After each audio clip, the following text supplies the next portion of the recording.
avec beaucoup de difficultés, par l'Assemblée générale de l'ONU. L'Assemblée générale de l'ONU a voté une trêve humanitaire. Ce n'est pas tout à fait un cessez-le-feu, mais c'est déjà une avancée et il faut que tous les pays du monde, et notamment les pays qui ont le plus d'influence, fassent pression sur tous les partenaires pour que ce massacre arrête.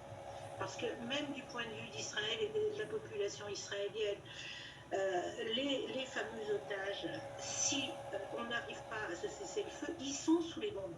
On ne sait pas où ils sont sous les bombes.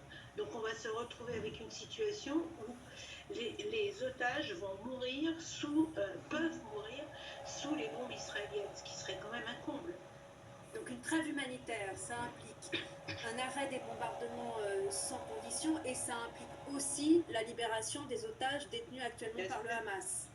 Bien sûr, ça fait partie des premières choses. Tout est à mettre en parallèle, puisqu'on joue sur des sémantiques en ce moment, notamment si vous avez suivi les résolutions de l'ONU, c'est assez hallucinant, parce que ça se joue quasiment sur des virgules, sur des problèmes sémantiques.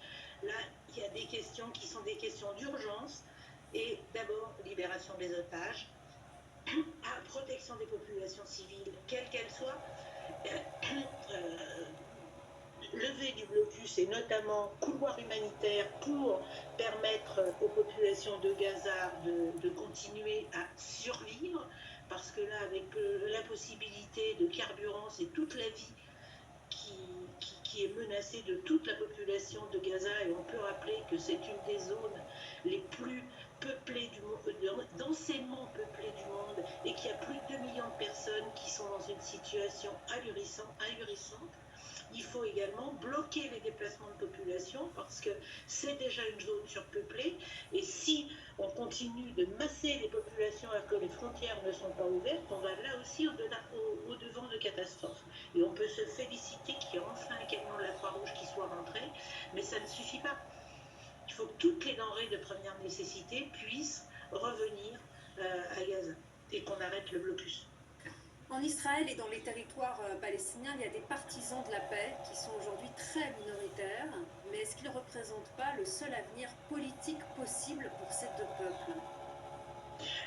La solution, c'est de construire un camp de la paix partout où c'est possible.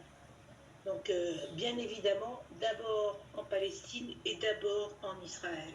Parce que la situation en Israël est assez inquiétante, effectivement, mais j'aurais tendance à considérer qu'elle est moins marginale, le camp de la paix est moins marginal qu'on veut bien nous le faire entendre. Mais il y a des pressions sur les partisans de la paix, comme sur les partisans d'ailleurs de la paix en Palestine. Parce que notamment, les militants politiques, je dirais, palestiniens, les plus favorables à la paix ont tous été emprisonnés par Israël.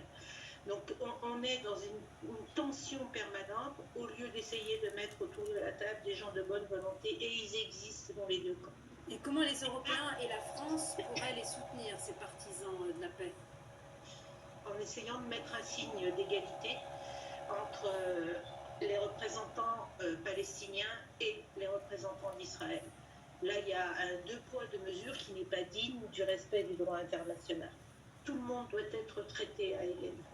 La base, pour nous, la base, c'est le respect de la résolution de l'ONU 1967 et la reconnaissance des deux États. La fin de l'occupation israélienne et la fin des colonisations.